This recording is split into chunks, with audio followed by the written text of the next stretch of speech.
Hey guys, Megalithic Maiden here, and today I'd like to explore Pumapunku and Tiwanaku in Bolivia. In Aymara and Quechua, Puma can mean cougar and Punku dvor. Pumapunku is part of a large temple complex or monument group that is part of the Tiwanaku site near Tiwanaku in western Bolivia. The dating of the site is highly contested among academics and researchers alike, with some even claiming the site to be between 12 to 17,000 years old. Tiwanaku is significant in Inca traditions because it is believed to be the site where the world was created. In Aymara, Pumapunku's name means the door of the puma. The Pumapunku complex consists of an unwalled western court, a central unwalled esplanade, a terrace platform mound that is faced with stone, and a walled eastern court. At its peak, Pumapunku is thought to have been unimaginably wondrous, adorned with polished metal plaques, brightly colored ceramic and fabric ornamentation, and visited by costumed citizens, elaborately dressed priests, and elites decked in exotic jewelry. Current understanding of this complex is limited due to its age, the lack of a written record, and the current deteriorated state of the structures due to treasure hunting, looting, stone mining for building stone and railroad ballast, and natural weathering. The Pumapunku is a terraced earthen mound that is faced with blocks. It is 549 feet wide along its north-south axis and 383 feet long along its east-west axis. On the northeast and southeast corners of the Pumapunku, it has 66-foot wide projections that extend 91 feet north and south from the rectangular mound. The eastern edge of the Pumapunku is occupied by what is called the Plataforma Litica. This terrace is paved with multiple enormous stone blocks. It contains the largest stone slab found in both the Pumapunku and Tiwanaku site, measuring 26 feet long. Based upon the specific gravity of the red sandstone from which it was carved, this stone slab has been estimated to weigh 131 tons. The other stonework and facing of the Pumapunku consists of a mixture of andesite and red sandstone. Pumapunku's core consists of clay, while the fill underlying selected parts of its edge consists of river sand and cobbles instead of clay. Excavations have documented 3 major building epochs in addition to small repairs and remodeling. The area within the kilometer separating the Pumapunku and Kalasaya complexes has been surveyed using ground-penetrating radar, magnetometry, induced electrical conductivity, and magnetic susceptibility. The geophysical data collected from these surveys and excavations have revealed the presence of numerous man-made structures in the area between the Pumapunku and Kalasaya complexes. These structures include the wall foundations of buildings and compounds, water conduits, pool-like features, revetments, terraces, residential compounds, widespread gravel pavements, all of which now lie buried and hidden beneath the modern. When the area was mapped with a drone in 2016, the results showed that the whole site has a size of 17 hectares, of which only 2 hectares are unearthed. There are 2 additional platforms which still lie underground. As I mentioned before, the largest of Pumapunku stone blocks is estimated to weigh about 131 tons.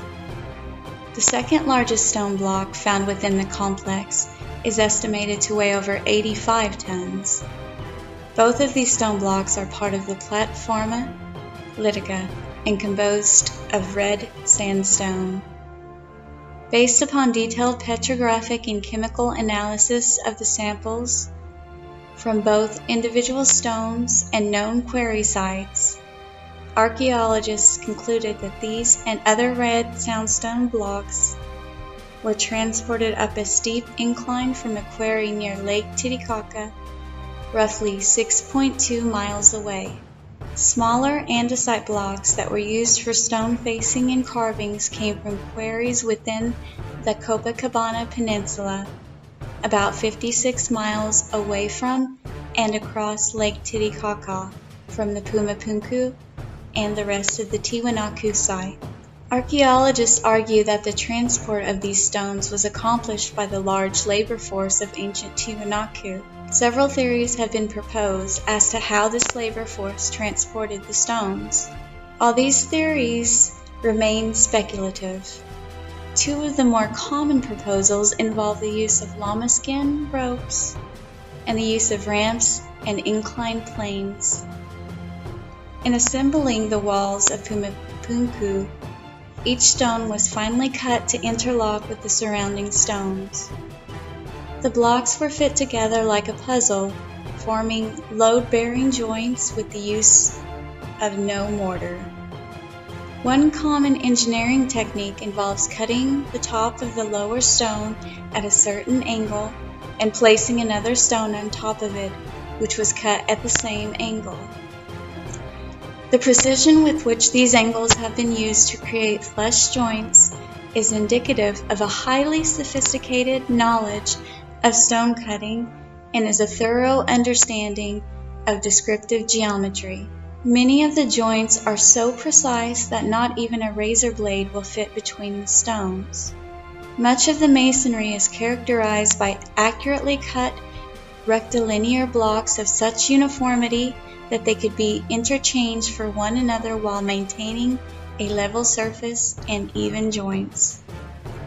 The blocks were so precisely cut as to suggest the possibility of prefabrication and mass production, technologies far in advance of the Tiwanaku's Inca successors.